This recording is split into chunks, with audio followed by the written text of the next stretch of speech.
আসসালামু আলাইকুম। আজকে আমি রান্না করব মাছের বড়া। তো এখানে আমি বড় সাইজের ব্রিগেড মাছের পিস নিয়েছি। এগুলো এখন আমি সিদ্ধ করে নেব। তো আমি কড়াইতে সিদ্ধ করতে দিয়েছি সামান্য একটু হলুদ দিয়ে। তো সিদ্ধ করা হয়ে গিয়েছে, আমি কাটা ছড়িয়ে নিয়েছি, দেখুন এভাবে ঝুরি ঝুরি করে। আর এখন আমি এখানে দিয়ে দেব কাঁচামরিচ কুচি আর হচ্ছে পেঁয়াজ কুচি দিয়ে এখন দিয়ে দেব সামান্য পরিমাণে হলুদের গুঁড়ো, লবণ,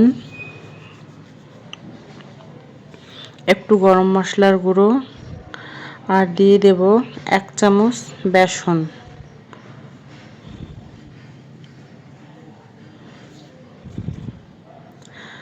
তো দিয়ে এখন আমি ভালোভাবে হাত দিয়ে ম্যাশ করে নেব যাতে সবগুলো উপকরণ ভালোভাবে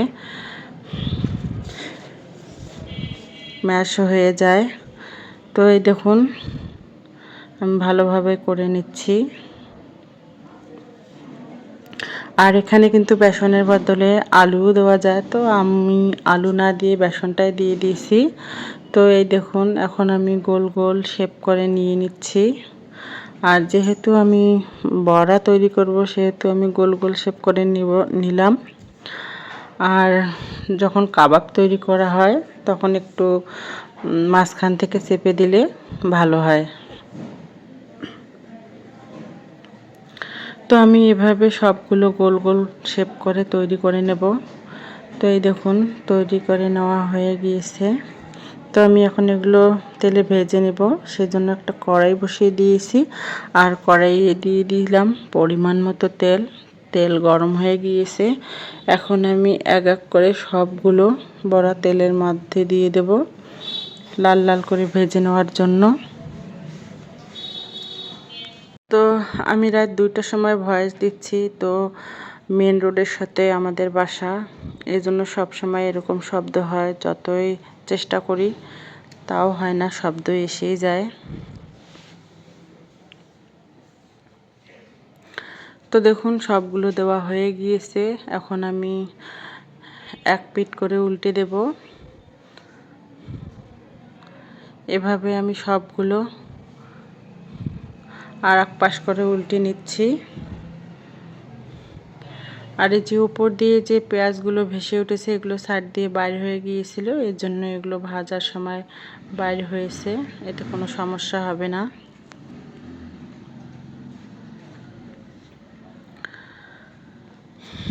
তো এই দেখুন সবগুলো বড়া লাল লাল করে ভাজা হয়ে গিয়েছে। তো এখন আমি তুলে নেব বড়াগুলো। তো এই দেখুন তুলে নেওয়া হয়ে গিয়েছে। তো এখন আমি রান্না করব। আমি একটা কড়াই বসিয়ে দিয়েছি আর কড়াইয়ে দিয়ে দিলাম পরিমাণ মতো তেল। তেল গরম হয়ে গিয়েছে, এখন আমি দিয়ে দিলাম পেঁয়াজ বাটা। পেঁয়াজ বাটা দেওয়ার পরে আমি 5 মিনিট একটু নেড়ে নেব যাতে পেঁয়াজের কাঁচা গন্ধটা চলে যায়। তারপরে এখন আমি দিয়ে দেব 1 চামচ পরিমাণে রসুন বাটা আর হচ্ছে 1 চামচ পরিমাণ আদা বাটা দিয়ে আমি আবারও ভালোভাবে একটু নেড়ে নেব যাতে আদা রসুনের কাঁচা গন্ধটাও চলে যায় সেজন্য। আর এই মাছের বড়াটা কিন্তু আমরা গরম ভাত, গরম পরোটা আর রুটি দিয়েও খেতে পারি, খুবই ভালো লাগে। আর এখন দিয়ে দেব এখানে জিরে আর ধনে বাটা। তো এখানে আমি গোটা গরম মশলা ইউজ করিনি, কারণ আমি ভাজা যে গরম মশলাটা থাকে আমি সেটাই ব্যবহার করব, এজন্য আমি এখানে কোনো গোটাল গরম মশলা ব্যবহার করিনি। তো এখন দিয়ে দিচ্ছি হলুদের গুঁড়ো, শুকনা লাল মরিচের গুঁড়ো, সামান্য পরিমাণে লবণ দিয়ে আমি মশলাটা এখন কষিয়ে নেব। আর মশলাটা যাতে পুড়ে না যায় সেজন্য আমি সামান্য পরিমাণে একটু পানি দিয়ে দেব।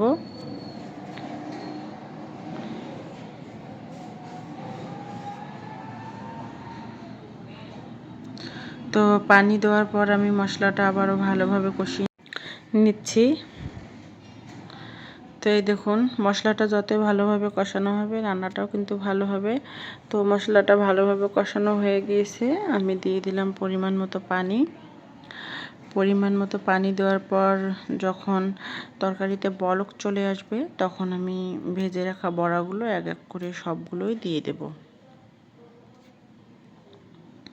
তো এই দেখুন বলক চলে এসেছে, আমি এখন বড়াগুলো এক এক করে সবগুলোই দিয়ে দিচ্ছি।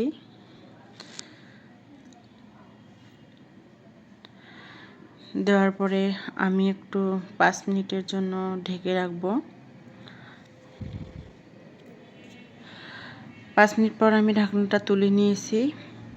তো এই দেখুন আমি বড়াগুলো আবারও একটু নেড়ে দিচ্ছি যাতে মশলার সাথে ঝোলের সাথে ভালোভাবে বড়াগুলো ভেতর থেকে সিদ্ধ হয়ে আসে। আমি আবারও ঢেকে দেব।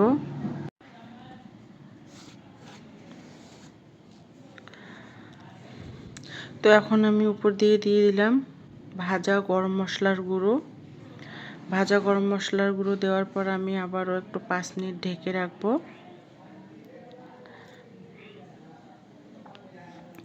তো এই দেখুন রান্না হয়ে গেছে। নামানোর আগে আমি বিলেতি ধনিয়া পাতা উপর দিয়ে দিলাম একটা। তো আমার রান্না যদি আপনাদের ভালো লেগে থাকে তাহলে আমার চ্যানেলটি সাবস্ক্রাইব করবেন, লাইক কমেন্ট শেয়ার করে পাশে থাকবেন। অনেক ধন্যবাদ।